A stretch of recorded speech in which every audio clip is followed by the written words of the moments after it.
ശബരിമല സ്വർണ്ണക്കൊളയിൽ CPM-നും കോൺഗ്രസിനും ഒരുപോലെ പങ്കെന്ന് BJP മുൻ സംസ്ഥാന അധ്യക്ഷൻ കെ സുരേന്ദ്രൻ. സ്വർണം മോഷ്ടിക്കാൻ നേതൃത്വം നൽകിയത് CPM ആണെങ്കിൽ സ്വർണം വിൽപ്പന നടത്താൻ പുരാവസ്തു മാർക്കറ്റിൽ സൗകര്യങ്ങൾ ഒത്തുതീർപ്പ് നൽകിയത് കോൺഗ്രസ് ആണ്. അതുകൊണ്ടാണ് സോണിയാഗാന്ധിയെ കാണാൻ അടൂർ പ്രകാശും ആന്റണിയും സ്വർണ്ണക്കൊള്ളക്കാരനോടൊപ്പം പോയതെന്നും കെ സുരേന്ദ്രൻ കോഴിക്കോട് പറഞ്ഞു.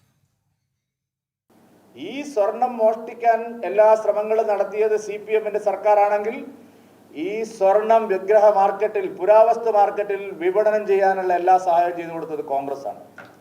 അതുകൊണ്ടാണ് സോണിയാഗാന്ധിയെ കാണാൻ ആന്റണിയും അടൂർ പ്രകാശും സ്വർണ്ണ കൊള്ളക്കാരനോടൊപ്പം സ്വർണം വാങ്ങിയവനോടൊപ്പം ഈ കാലയളവിൽ പോയത്.